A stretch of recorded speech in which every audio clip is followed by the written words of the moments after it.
నూతనంగా ప్రభుత్వ ఉద్యోగాలలో ఇది ఉద్యోగం కాదు, ఇది ఒక భావోద్వేగము. ఈ భావోద్వేగానికి గత 12 సంవత్సరాల నుంచి ఎక్కడ శాశ్వత పరిష్కారం దొరకగా ఆందోళనలో ఉన్న 1532 మంది ఈరోజు బాధ్యతలకు రాబోతున్న మీకు అందరికి కూడా మనస్ఫూర్తిగా అభినందనలు తెలియజేస్తాను.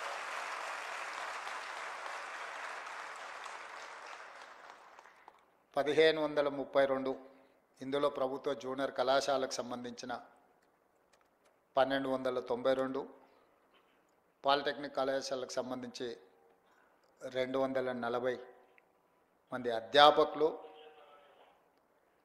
తెలంగాణ యొక్క భవిష్యత్తును, తెలంగాణ విద్యార్థుల యొక్క భవిష్యత్తును, తెలంగాణ రాష్ట్ర పునర్నిర్మాణాన్ని వేగంగా బలిష్టంగా మిగతా రాష్ట్రాల కంటే ముందు బాగానే నిలబడి అభివృద్ధి పదం వైపు నడిపించడానికి మీరందరూ కంకణబద్ధులై ఈరోజు రవీంద్ర భారతిలో సమావేశమై ఒక దీక్ష, ఒక ప్రతిజ్ఞ తీసుకుంటున్నందుకు మనస్ఫూర్తిగా మిమ్మల్ని అందరినీ అభినందిస్తున్నా.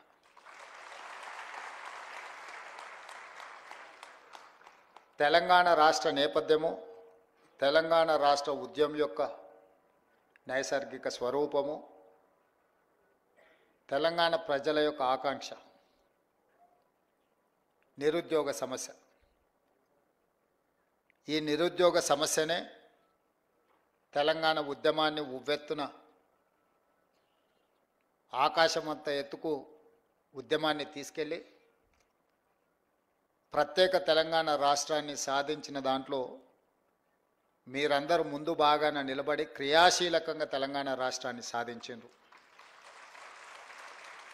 వచ్చిన తెలంగాణ రాష్ట్రంలో ఆనాటి ప్రభుత్వం మొట్టమొదటి ప్రాధాన్య కింద ప్రభుత్వ ఉద్యోగాల ఖాళీలను భర్తీ చేయడం ద్వారా ఏ భావోద్వేగంతో తెలంగాణ ఉద్యమంలో మీరు భాగస్వాములైనరో పరిష్కారం చూపిస్తారని మీరు, తెలంగాణ సమాజము, 4 కోట్ల తెలంగాణ ప్రజలందరూ భావించారు.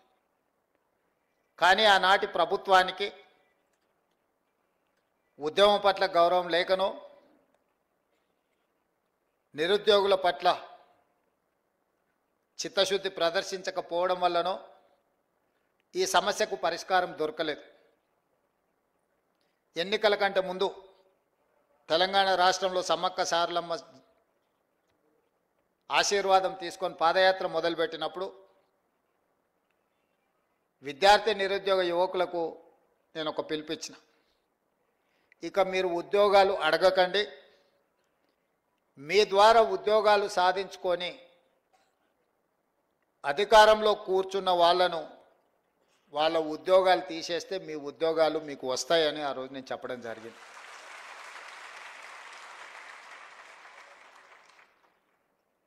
మీరు ఆత్మవిశ్వాసంతో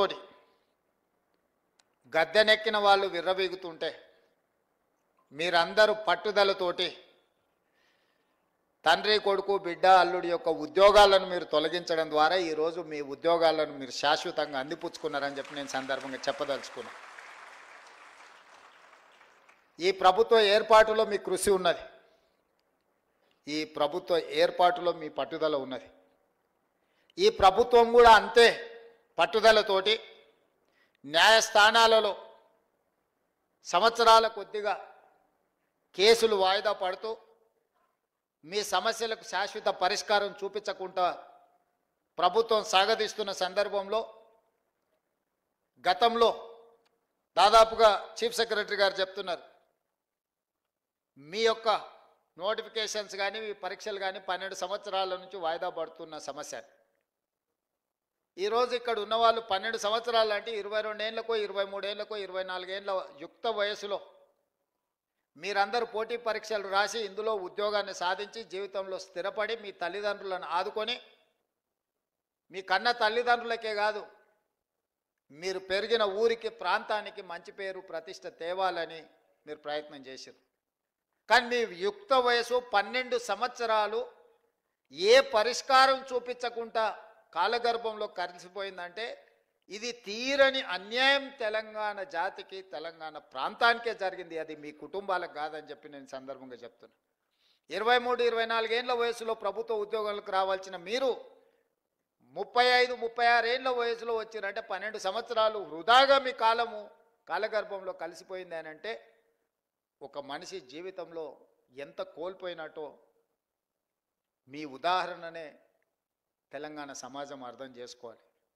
అందుకే బాధ్యత తీసుకున్న మరుక్షణం నుంచి ఇచ్చిన నోటిఫికేషన్లను, రాసిన పరీక్షలను, ప్రశ్నాపత్రాలను సంతలో సరుకులాగా అమ్ముతుంటే తెలంగాణ పబ్లిక్ సర్వీస్ కమిషన్ నుంచి వివిధ శాఖల యొక్క నియామకాలకు సంబంధించి ప్రత్యేకమైన సమీక్ష చేసి అధికారులను సమన్వయం చేసుకుంటూ న్యాయస్థానంలో ఉన్న చిక్కుముళ్లను విప్పుకుంటూ ఒక్కొక్క శాఖ నుంచి ప్రజలే సాక్షిగా ఏ ఎల్బీ స్టేడియంలో మేము బాధ్యత చేపట్టినమో, ఏ ఎల్బీ స్టేడియంలో మీరందరూ ఆశీర్వదించి మాకు ఒక ఉద్యోగ అవకాశాన్ని, ఉద్యోగ భద్రత కల్పించారో అదే ఎల్బీ స్టేడియంలో మా చీఫ్ సెక్రటరీ గారు వాళ్ళు అందించే వివరాల ప్రకారం దాదాపుగా 57,946 ఉద్యోగ నియామకాలు చేపట్టినమని గర్వంగా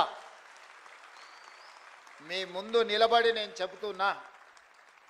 ఈరోజు మీరు అందరూ చదువుకున్న వాళ్ళు, లెక్చరర్స్గా, అది పాలిటెక్నిక్ కావచ్చు, లేకపోతే జూనియర్ కాలేజ్ కావచ్చు, దేశ చరిత్రలోనే ఏ రాష్ట్రంలో అయినా మొదటి సంవత్సరంలో 57,946 ప్రభుత్వ ఉద్యోగ ఖాళీల నియామకం చేపట్టిన రాష్ట్రం ఏదైనా ఉన్నదా?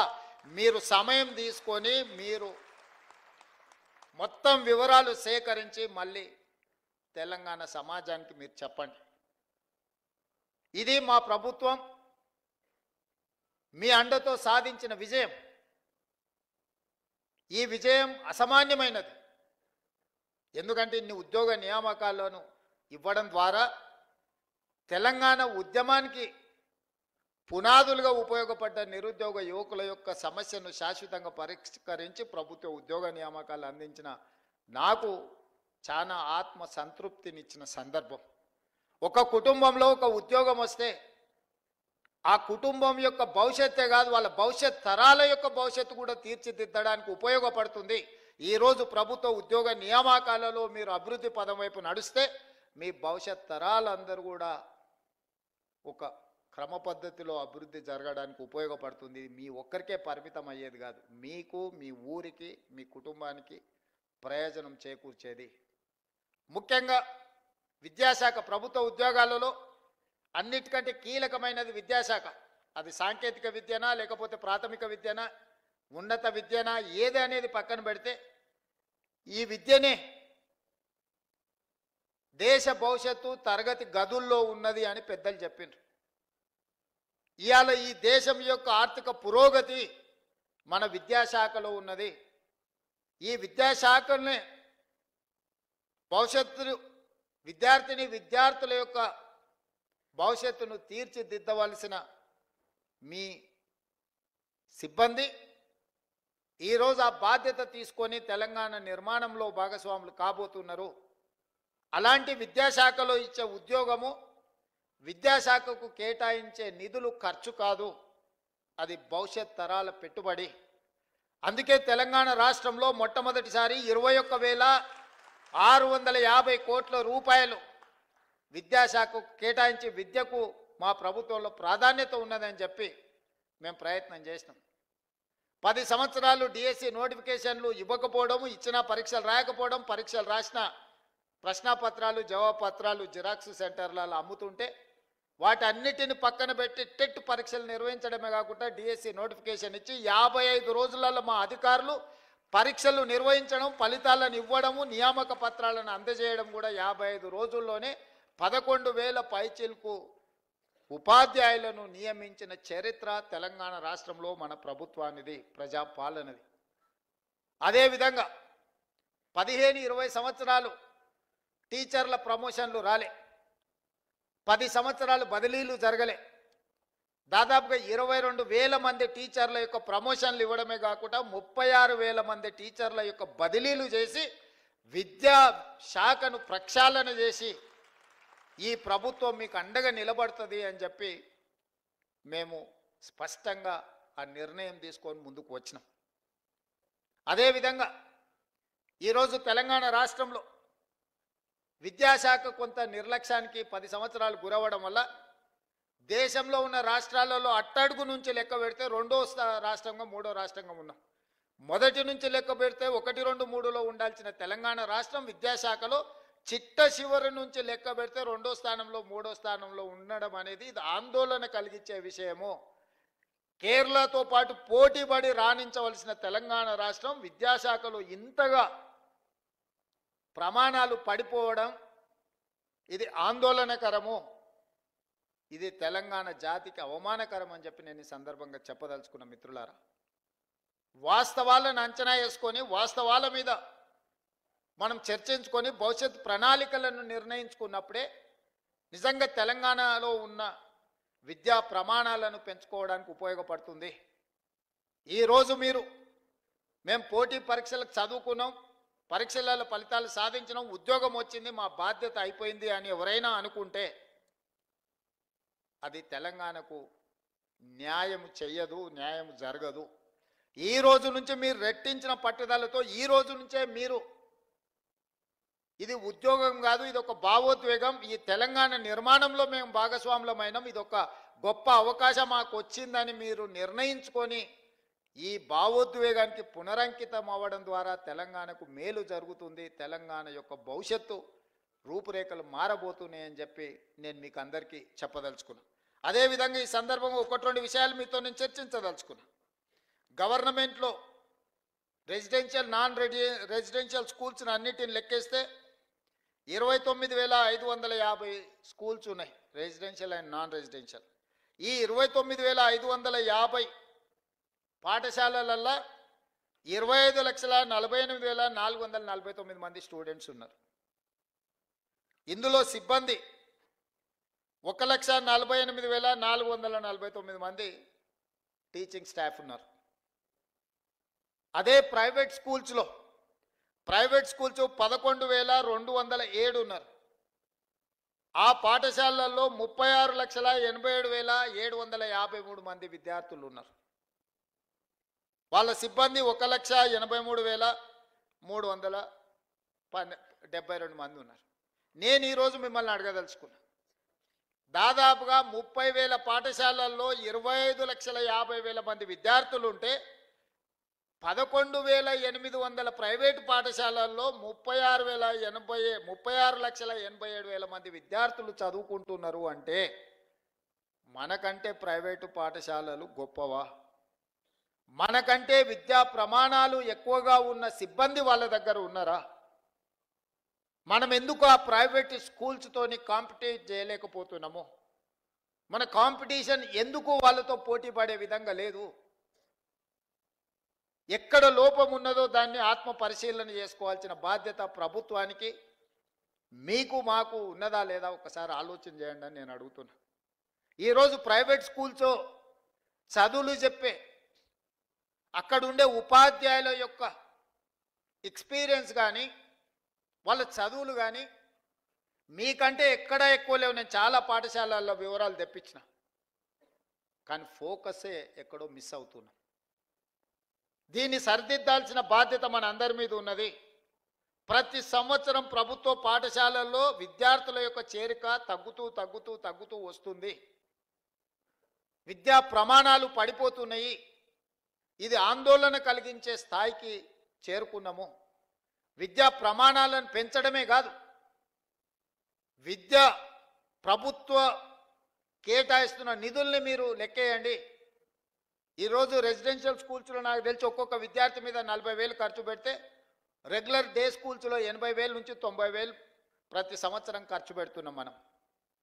ప్రభుత్వ పాఠశాలలో నెలకు 2,000 ఫీజు పెట్టినా కూడా 24,000-25,000 ఖర్చు పెడుతున్నారు తల్లిదండ్రులు కానీ పిల్లలు కానీ. నెలకు 2,000-3,000 స్కూల్ ఫీజు కడితే కూడా ప్రైవేటు స్కూళ్ళల్లో చదువుకునే విద్యార్థుల మీద పెడుతున్న ఖర్చు 25,000-30,000 ఉంటే ప్రభుత్వంలో చదువుకుంటున్న స్కూళ్ళలో 80 నుంచి ₹1,00,000 ఖర్చు అవుతుంది. 80,000 నుంచి ₹1,00,000 వరకు ఖర్చు అవుతున్న దాంట్లో ప్రధానమైన ఖర్చు అధ్యాపకుల యొక్క జీతభత్యాలు. ఇంత ఖర్చు పెట్టి మనము ఇది ఖర్చు కాదు, ఇది భవిష్యత్తు పెట్టుబడి అని ప్రభుత్వం భావిస్తుంది. ఇట్లాంటి పెట్టుబడి పెట్టి మనం ఫలితాలు సాధించుకోకపోతే ఇది మనందరం కూడా కలిసి కూర్చొని, నేను మీ అందరి మీద నెపం నెట్టదలుచుకోలే, ప్రభుత్వం వైపు నుంచి కూడా మీకు డైరెక్షన్ కావాలి. లీడర్ అనే వాళ్ళు లీడ్ చేసినప్పుడే మీరందరూ ఆ మార్గంలో నడుస్తారు. లీడరే డైరెక్షన్ లెస్కుంటే మీరు కూడా ఎక్కడికి వెళ్ళాలో మీకు గమ్యం తోయదు. డైరెక్షన్ లెస్ లీడర్గా నేను ఉండదలుచుకోలేదు. I wanted to lead my state. I wanted to develop my state. I wanted to improve my infrastructure. I wanted to take a better policy. Stanford, ఆక్స్ఫర్డ్లో చెప్పేటోళ్ళు ఏం గొప్పోళ్ళు కాదు. మన వాళ్ళే అక్కడికి వెళ్ళి అమెరికాలో మన వాళ్ళు చదువులు చెప్తున్నారు. మన పిల్లలే అక్కడికి వెళ్ళి చదువుకుంటున్నారు. మీ దగ్గర నేర్చుకున్న వాళ్ళే చదువుకుంటారు. మేమందరం కూడా గవర్నమెంట్ స్కూళ్ళలోనే చదువుకున్నా. తెలిసి కేశవరావు గారైనా, నేనైనా, పొన్నం ప్రభాకర్ గారైనా, నాకు తెలిసి శాంతకుమారి గారైనా, అప్పట్లో ప్రైవేట్ స్కూల్స్ కూడా లేకపోయిండొచ్చు, ఐఏఎస్లు అయినా చాలామంది కూడా గవర్నమెంట్ స్కూళ్ళలోనే చదువుకొని వచ్చినాం. ఈరోజు ఈ రాష్ట్రాన్ని, దేశాన్ని నడిపించే శక్తి ప్రభుత్వ పాఠశాలల్లో చదువుకున్న మాకున్నప్పుడు రేపటి భవిష్యత్ తరాలకు మనం ఎందుకు ఆ కాన్ఫిడెన్స్ ఇవ్వలేకపోతున్నాం? ఎందుకు తల్లిదండ్రులు మన స్కూళ్ళకు రాలేకపోతున్నారు? ఎందుకు ఈ ప్రభుత్వాన్ని విశ్వసించడం లేదు? ఎందుకు ఈ ప్రభుత్వ పాఠశాలల్లో విద్యార్థులు చేరడం లేదు? ఈ మూలాలను మనం చర్చించుకోవాల్సిన అవసరం ఉంది. మూలాల మీద పరిశోధన చేసుకోవాల్సిన అవసరం ఉంది. పరిశోధన చేయడం ద్వారా వాటిని సరిదిద్దుకోవాల్సిన బాధ్యత మన అందరి మీద ఉన్నది. మనందరం కలిసికట్టుగా నడుం బిగిస్తే ఇదేం పెద్ద సమస్య కాదు. ఈరోజు young India integrated residential schools, గతంలో SC, ST, BC, minority residential schools ఇచ్చినామన్నారు. జీవోలు ఇచ్చిండ్రు, సంతోషం. అడ్మినిస్ట్రేటివ్ శాంక్షన్ ఇచ్చిండ్రు, సంతోషం. ఎక్కడైనా ఎస్సీ, ఎస్టీ, బీసీ, మైనారిటీ స్కూల్స్కి ఎక్కడైనా బిల్డింగ్లు కట్టినరా? ఎక్కడైనా వాళ్ళకి ఏమన్నా కనీస మౌలిక వసతులు ఉన్నాయా? మూసేసిన పోల్ట్రీ ఫామ్లలోనో లేకపోతే 4 గదులు ఎక్కడైనా కొన్ని రాజకీయ పార్టీల లీడర్లు కట్టుకున్న దాంట్లో కిరాయికి పెట్టించి ఆ పిల్లల భవిష్యత్తును అంతా సర్వనాశనం చేసిండ్రు. అందుకే ఈరోజు each and every assembly constituency మొన్ననే 58 యంగ్ ఇండియా ఇంటిగ్రేటెడ్ రెసిడెన్షియల్ స్కూల్స్కి దాదాపుగా 11,500 కోట్ల రూపాయలు. ఒక్కొక్క క్యాంపస్ 20 నుంచి 25 ఎకరాలలో 200 కోట్ల రూపాయలతోని 100 అసెంబ్లీ కాన్స్టిట్యున్సీలలో 100 యంగ్ ఇండియా ఇంటిగ్రేటెడ్ రెసిడెన్షియల్ స్కూల్స్ని మన ప్రభుత్వం నిర్ణయం తీసుకున్నది. రాబోయే 3 సంవత్సరాలలో 25 నుంచి 30,000 కోట్ల రూపాయలు ఇన్ఫ్రాస్ట్రక్చర్ క్రియేట్ చేసి ఒక అద్భుతమైన ఇన్ఫ్రాస్ట్రక్చర్ ఇవ్వడం ద్వారా విద్యా ప్రమాణాలను పెంచాలి అని ఈరోజు ప్రభుత్వం ప్రయత్నం చేస్తుంది. ఇవాళ ఇంజనీరింగ్ స్టూడెంట్స్ వెరీ అన్ఫార్చునేట్, ప్రతి సంవత్సరం 1,10,000 మంది ఇంజనీరింగ్ గ్రాడ్యుయేట్స్ తెలంగాణ రాష్ట్రం నుంచి పాస్ అవుతున్నారు. అందులో 10% కూడా ఉద్యోగాలు వస్తలేవు. దాదాపుగా 1,00,000 మంది ఇంజనీరింగ్ గ్రాడ్యుయేట్స్ ఉద్యోగాలు దొరకక ఊరికెళ్తే తల్లిదండ్రులకు భారం అవుతామని, నగరంలో చదువుకున్న చదువు కాబట్టి ఇతర ఉద్యోగాలు చేయలేక కుటుంబాలు క్షోభను అనుభవిస్తున్నాయి. చాలామంది నా దగ్గరకు వస్తారు, సార్ మా పిల్లవాడు ఇంజనీరింగ్ చదువుతున్నాడు, ఏదైనా ఉద్యోగం చూడు సార్, నువ్వు ముఖ్యమంత్రి కదా, నా కొడంగల్ నియోజకవర్గం నుంచి వస్తారు. ఏంద్రా అంటే నేను కంప్యూటర్ సైన్స్ చదువుకున్నా అంటాడు. దాంట్లో ఎవరి దగ్గర కన్నా ఉద్యోగానికి మావాడినంటే వాడు ఇంటర్వ్యూ పోతే బేసిక్స్ కూడా లేదు. ఇతర సాంప్రదాయకబద్ధమైన ఇంజనీరింగ్ చదవడం లేదు, సివిల్, మెకానికల్, ఎలక్ట్రికల్. ప్రతి వాళ్ళు కంప్యూటర్ సైన్స్ చదువుకోవాలి, అమెరికాకి వెళ్ళాలి, డాలర్లు సంపాదించాలి, కుటుంబాన్ని పోషించాలనే ఒక పట్టుదల లక్ష్యం బాగానే ఉంది. ఎంతమందికి కంప్యూటర్ సైన్స్లో ఉద్యోగాలు వస్తాయి? ఎంతమంది అమెరికాకు పోగలుగుతారు? ఎంతమంది నిజంగా అంత సాంకేతిక నైపుణ్యాన్ని సాధిస్తున్నారు? అందుకే ఈరోజు సర్టిఫికెట్ ఉండడం వేరు, సాంకేతిక నైపుణ్యం ఉండడం వేరు, ఉద్యోగ అవకాశాలను అందిపుచ్చుకోవడం వేరు. వీటన్నిటిని గమనించి యంగ్ ఇండియా స్కిల్స్ యూనివర్సిటీ అని ఈ దేశంలోనే మొట్టమొదటిసారి పబ్లిక్ ప్రైవేట్ పార్ట్నర్షిప్లో యంగ్ ఇండియా స్కిల్స్ యూనివర్సిటీని సాంకేతిక నైపుణ్యాన్ని పెంపొందించే విధంగా మల్టీనేషనల్ కంపెనీలు, లిజెండ్స్ ఇన్ కార్పొరేట్ సెక్టర్ వాళ్ళనే బోర్డ్ ఆఫ్ డైరెక్టర్స్గా తీసుకున్నాం. ఈరోజు young India residential young India మన స్కిల్స్ యూనివర్సిటీకి చైర్పర్సన్ వచ్చి Mahindra group of companies Anand Mahindra అంటే మహేంద్ర కార్లు మనం చూస్తున్నాం కదా, అంత సక్సెస్ స్టోరీ ఉన్న వ్యక్తిని మన ప్రభుత్వం ప్రారంభించిన యూనివర్సిటీకి చైర్పర్సన్గా నియమించిన బోర్డ్ ఆఫ్ డైరెక్టర్స్గా రెడ్డి ల్యాబ్స్, అరబిందో, లేకపోతే Apollo hospitals, biggest corporate company success story ఉన్న వాళ్ళను ఎండీస్ని తీసుకొచ్చి మన government young India skills university board of డైరెక్టర్స్గా పెట్టి సిలబస్ వాళ్ళే తయారు చేస్తారు, విద్యార్థులను వాళ్ళే సెలెక్ట్ చేస్తారు, ట్రైనింగ్ వాళ్ళే ఇస్తారు, ట్రైనింగ్ ఇచ్చిన వాళ్ళందరినీ వాళ్ళే ఉద్యోగాలు ఇస్తారు. ప్రభుత్వం ఫెసిలిటేటర్గా మాత్రమే ఉంటుంది, ప్రభుత్వం పాత్ర లేదు. 60 ఎకరాలు ఇప్పుడు ఫ్యూచర్ సిటీలో ఇచ్చి దాదాపుగా వాళ్లకు ఈరోజు 20 లక్షల స్క్వేర్ ఫీట్లో యూనివర్సిటీ కట్టి 600 కోట్ల రూపాయల కార్పస్ ఫండ్, గవర్నమెంట్ పైసలు కాదు, కార్పొరేట్ కంపెనీల సిఎస్ఆర్ ఫండ్స్, కార్పస్ ఫండ్ అంటే ఆ యూనివర్సిటీ నడుపుకోవడానికి అవసరమైన నిధులను ఒక 600 కోట్ల రూపాయలు వాళ్ళ బ్యాంకులో పెట్టి ఆ విద్యార్థుల యొక్క భవిష్యత్తుకు ఆ నిధులు వాళ్ళు ఖర్చు పెట్టుకునే మొత్తం పవర్స్ అన్ని వాళ్ళకి ఇచ్చేసి ఈరోజు యంగ్ ఇండియా స్కిల్స్ యూనివర్సిటీని తెలంగాణ రాష్ట్రంలోనే దేశానికి ఆదర్శంగా ఉండే విధంగా ఈరోజు మనం నిర్ణయం తీసుకున్నాం. ఇవాళ చదువుకొని సర్టిఫికెట్ మనకు సరిపోదు. యువమిత్రులారా, నేను మీతో స్పష్టంగా చెప్పదలుచుకున్న, ప్రపంచంతో పోటీ పడాలి అంటే చదువుతో పాటు సాంకేతిక నైపుణ్యం ఉండాలి. సాంకేతిక నైపుణ్యంతో పాటు కమ్యూనికేట్ చేసే స్కిల్ ఉండాలి. కొందరు చాలా తెలివితేటలు ఉంటారు, రాయగలుగుతారు, కానీ ఇంటర్వ్యూకి వెళ్తే మాట్లాడడానికి నోట్లోకి వెళ్ళి మాట వెళ్ళదు. ఎదురుగున్న వాళ్ళని చూడంగానే వీళ్ళకు చేతులు చల్లగా అయిపోతాయి. ఏం అడగాలి, ఏం అడుగుతాడో, ఏం చెప్పాలో. ఆ ఎదురుగా అడిగేటోని కంటే వీడికి తెలివి ఎక్కువ ఉంటుంది, కానీ వీడు చెప్పడానికి సమయంలో ఇది రాదు. ఇట్లాంటి వాటిని అన్నిటిని మనం ఓవర్కమ్ కావాల్సిన అవసరం ఉన్నది. ఈరోజు ప్రపంచం అంతా మన వైపు చూస్తుంది. మరి ఆ ప్రపంచంతో పోటీ పడే విధంగా తెలంగాణ రాష్ట్రాన్ని తీర్చిదిద్దుకోవాలి. ఇదే కాదు, మన ఒలింపిక్స్ చూసిరు, ఒక గోల్డ్ మెడల్ అని వచ్చిందా భారతదేశానికి? ప్రపంచంలోనే అత్యధిక జనాభా 140 కోట్ల జనాభా ఉన్న దేశం భారతదేశం. యువ సంపద, ప్రపంచంలో మనం మేధావులం అంటున్నాం, ప్రపంచానికే మనము ఐటీని, ఫార్మాని మనమే సరఫరా చేస్తున్నాం అంటున్నాం. ఈ గొప్పలు బాగానే ఉన్నాయి, కానీ గోల్డ్ మెడల్ ఎక్కడుంది? గోల్డ్ మెడల్ ఎక్కడుందని నేను అడుగుతున్నా. ఎందుకు ఈ దేశం, ఎందుకు మన యువత, మనందరం ఎందుకు ఆలోచన చేయలేకపోతున్నాం? ఇది మన దేశం కాదా? మనకు బాధ్యత లేదా? మనం బంగారు పథకాలు సాధించొద్దా? అంటే లీడర్స్కి ఫోకస్ లేకపోవడం వల్ల, లీడర్స్ ఇన్ఫ్రాస్ట్రక్చర్ క్రియేట్ చేయకపోవడం వల్ల, లీడర్స్ ఈ స్పోర్ట్స్ని ప్రాధాన్యత కింద తీసుకోకపోవడం వల్ల ఈ దేశానికి అన్యాయం జరుగుతుంది. అందుకే యంగ్ ఇండియా స్పోర్ట్స్ యూనివర్సిటీని, యంగ్ ఇండియా స్పోర్ట్స్ అకాడమీని మనం ఈరోజు ప్రారంభించుకున్నాము. ప్రపంచ దిగ్గజాలైన కార్పొరేట్ కంపెనీలను తీసుకొచ్చి అందులో భాగస్వాములను చేసినాము. సౌత్ కొరియన్ స్పోర్ట్స్ యూనివర్సిటీ, నేను సౌత్ కొరియా పోయినప్పుడు ఒక యూనివర్సిటీకి పోయినా. క్యాంపస్ ఎంత అంటే 30 ఎకరాలు. మన ఉస్మానియా యూనివర్సిటీ క్యాంపస్ కొన్ని 100 ఎకరాలు, కాకతీయ యూనివర్సిటీ క్యాంపస్ కొన్ని 100 ఎకరాలు, మన పాలమూరు యూనివర్సిటీ ఒక 300 ఎకరాలలో ఉన్నట్టుంది.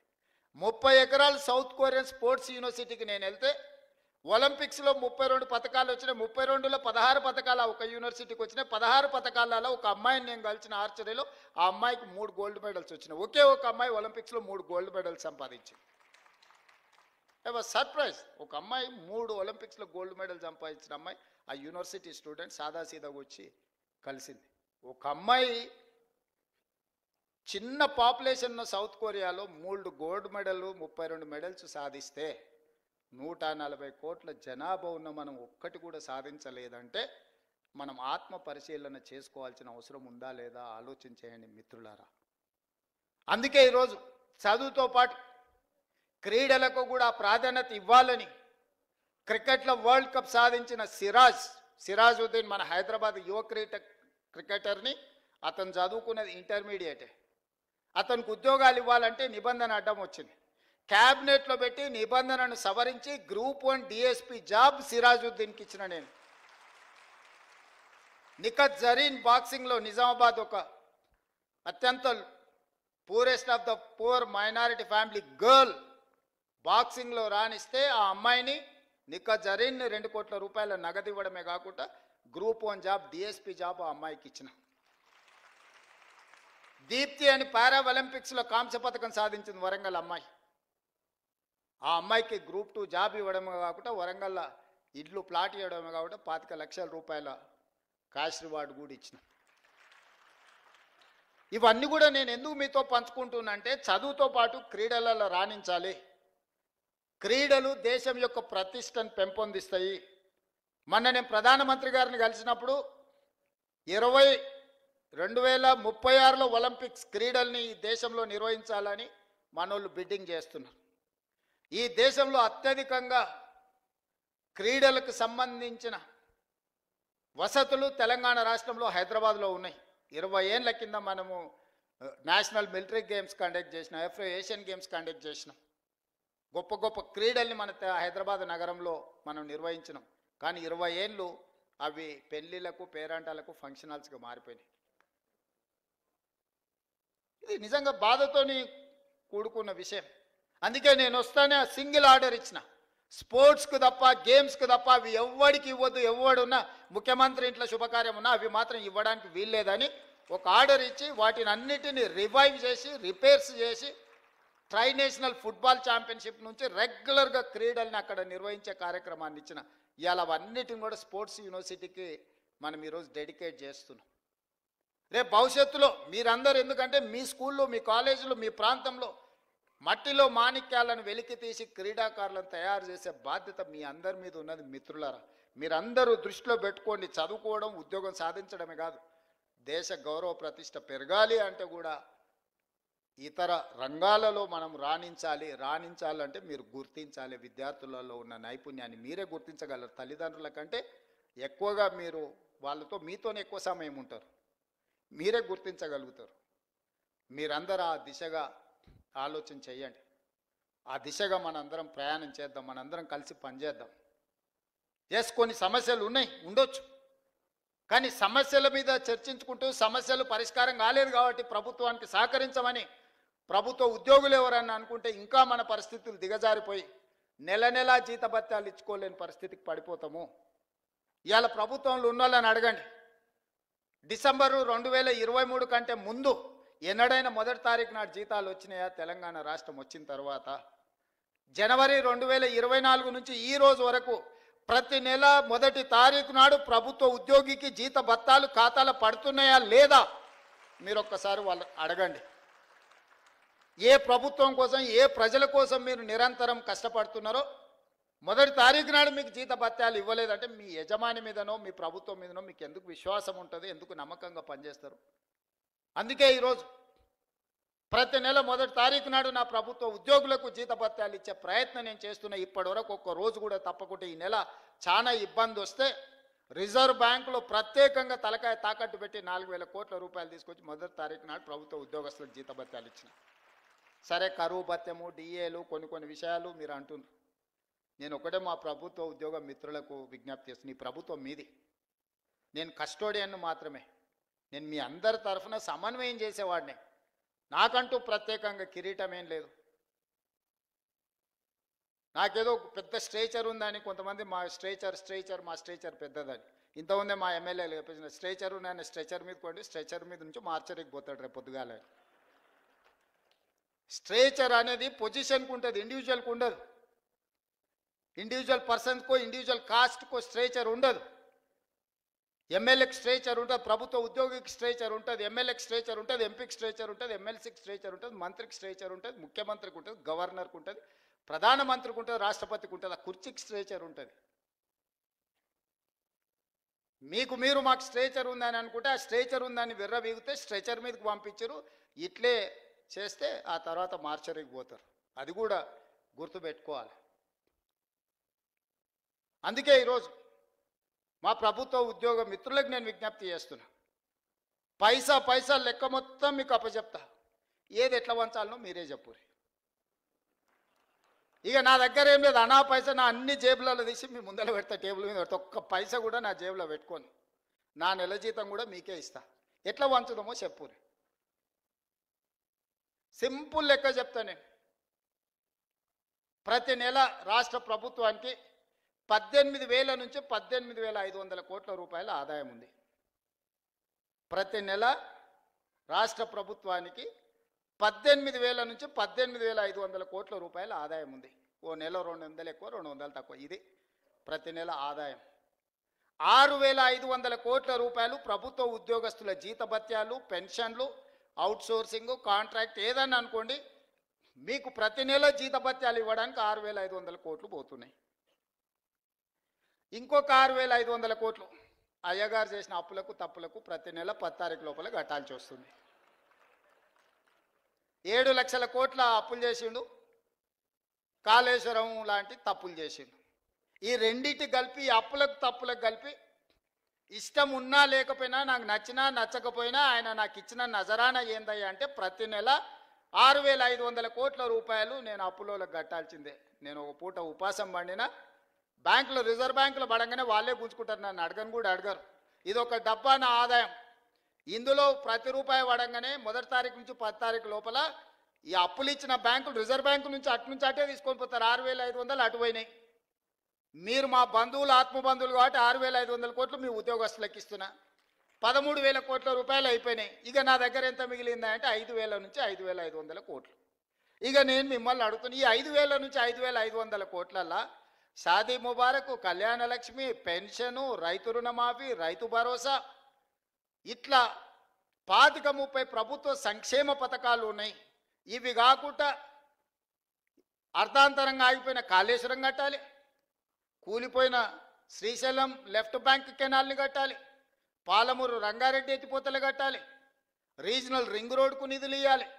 ఈ రాష్ట్రంలో ఏం అభివృద్ధి చేయాలన్నా కూడా ఇందులో నుంచే తీయాలి. ఇక నాకున్న వెసులుబాటు 5,000 నుంచి 5,500 కోట్లు. నేను ఇచ్చిన గ్యారంటీలు కానీ, అంతకుముందు నుంచి వచ్చిన వారసత్వం కానీ, ఇవన్నీ కలిపితే నాకు ఇంకొక 18,000 కోట్లు కావాలి. వాస్తవంగా ఆయన కాంట్రాక్టర్లకు అగ్రిమెంట్లు చేసిండు, ఆయన కమిషన్లు తీసుకొని ఆయన వెళ్ళిపోయిండు. ఇవాళ వాళ్ళ పేమెంట్లు నేను వచ్చి కూర్చున్నప్పటికీ 42,000 పేమెంట్లు బకాయిలు పెట్టిపోయిండు ఈ కాంట్రాక్టర్లకి. ఇక విద్యుత్ శాఖ ఇవాటి మళ్ళీ పక్కన పెట్టాలి. అట్లా నేను మినిమం వెల్ఫేర్ ఉన్న వాటిని ఒక మాదిరిగా నడపాలంటే నాకు 22,000 కోట్లు కావాలి. 22,000 కోట్లు నాకు వస్తే ఇప్పుడున్న కమిట్మెంట్స్ ఏదైతే వెల్ఫేర్లో ఇప్పుడు నేను చెప్పిన రైతు భరోసా కావచ్చు, లేకపోతే ఆర్టీసీ బస్సు కావచ్చు, లేకపోతే ఉచిత కరెంటు కావచ్చు, ఇంటికి సిలిండర్ కావచ్చు, రాజీవ్ ఆరోగ్యశ్రీ, ఇట్లా ఇవన్నీ కలిపితే 22,000 కావాలి. 22,000 అంటే 13,000 ఇవి తీసేస్తే 9,000 కోట్లు ఉంటే నేను ఇవన్నీ సమన్వయం చేయగలుగుతా 15 తారీఖు లోపల. ఇంకొక 8,000 కోట్లు ఉంటే ఈయన కాంట్రాక్టర్లకు పెట్టిపోయిన అప్పులకు బిల్లులు కట్టాలి. ఆ బిల్లులు పక్కన పెట్టినా కూడా 9,000 కావాలి. 9,000కు నాకు 5,500 ఉన్నాయి. అందుకే ఓ నెల ఆశా వర్కర్లకు పెండింగ్ పెడితే, ఓ రోజు అంగన్వాడీ వర్కర్లకు పెండింగ్ పెడితే, ఓ రోజు షాదీ ముబారక్ పెండింగ్ పెడితే, ఓ రోజు కళ్యాణ లక్ష్మి పెండింగ్ పెడితే, అంటే ఓ నెల పాల పైసలు ఇచ్చి ఇంటికి రాయపి, ఓ నెల ఇంటికి రాయి ఇచ్చేసి పిల్లల ఫీజులు బకాయిలు పెట్టి, పిల్లల ఫీజులు ఒక నెల కట్టి, ఇట్లా రొటేషన్ చేసే పనే జరుగుతుంది. ఇవన్నీ నేను చెప్తా, రాష్ట్రం దివాలా తీసిందని బయటికి చెప్తావా నువ్వు అంటాడు. ఊపర్ శర్వాని అందరు పరిశాని. ఎన్ని రోజులు కప్పిపుచ్చుకోవాలి? క్యాన్సర్ ముదిరిపోతుంటే నేను బాగున్నా, కండలు తిరిగినాయి, నాకు 6 ప్యాక్ ఉందని ఎన్ని రోజులు అబద్ధం చెప్పాలి నేను? మీరు చెప్పండి. ఈ రాష్ట్రానికి ఆర్థికంగా ఆయన గారు క్యాన్సర్ ఇచ్చిపోయిండు. ఆ క్యాన్సర్ నుంచి నేను కోలుకొని దాన్ని ఏదో రకంగా ఆరోగ్యం సాధించి దీన్ని ముందుకు తీసుకెళ్లాలనే ప్రయత్నం చేస్తుంటే నువ్వేం చేయలేదు, నువ్వు దిగిపో అంటాడు. అరే మీరు అందరు 5 ఏళ్ల కోసం కదా ఎక్కించింది, నా పేరు మీదనే మీ దగ్గరకు వచ్చి దండం పెడితే. రాహుల్ గాంధీ గారు వచ్చి అరే గీననే మా ఓడి నన్ను చూసి ఓటేరి, నన్ను కూడా చూసి ఓటేరు అని 10 నెలలకే దిగిపో అంటాడు. ఏంది 10 ఏళ్ళు కుర్చీలో కూర్చున్నాయన? ఇప్పుడు మీరు ప్రభుత్వ ఉద్యోగులు, ఇవాళ మీకు నియామక పత్రం ఇస్తున్నాం, వచ్చే సంవత్సరం మీరు రిటైర్ అయిపోండి, మీరు దిగిపోందంటే మీరు ఊరుకుంటారా మిత్రులారా?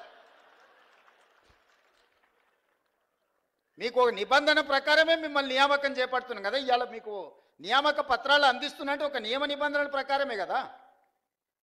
మరి ఒక 5 ఏళ్ల కోసం మీరు ఆశీర్వదించి 65 సీట్లు ఇచ్చి, సార్ నువ్వు నడుపు మేము ఉంటాము, ఏంది కష్టం నష్టం వస్తే మేము అండగంలో పడితే ఓ పూట వెనక ముందైనా కలిసి అవసరమైతే అందరం కలిసి ఓ పూట ఉపాసం బండి అయినా మంచి చేద్దామని మీరు అందరు సహకరిస్తుంటే వాళ్ళ బాధ ఏంది, వాళ్ళ దుఃఖమేంది? ఎప్పుడైనా చూసిర్రా వాళ్ళ అసహనం, వాళ్ళ కోపం?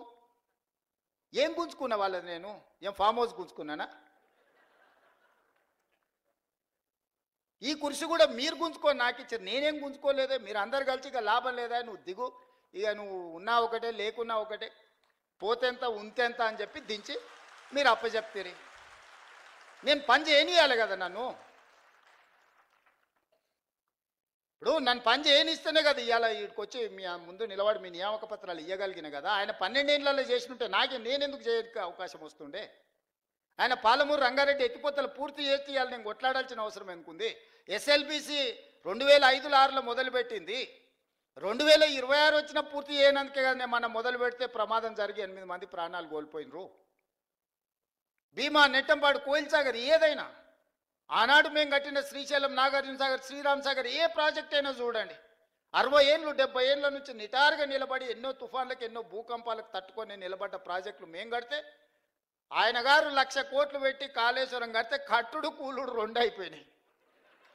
పనిమంతుడు పందిరేస్తానంట, కుక్కతో ఒక తలిగి కూలిపోయిందంట. దానికి మేము కాళేశ్వరం కట్టినాం. మేము కాళేశ్వరం కట్టాం, అది కాళేశ్వరం కాదురా నాయన, కూలేశ్వరం ఎప్పుడో కూలిపోయింది. ఆయన ఏ మాత్రం సిగ్గుపడకుండా అబద్ధాలు, మొత్తం ఫ్యామిలీ ఫ్యామిలీ ఫ్యామిలీ ప్యాకేజ్లో అబద్ధాలు మాట్లాడతారు. ఒక్కడనే ఏమన్నా చక్కగా మాట్లాడతారు అంటే మీరు చూడుర్రి.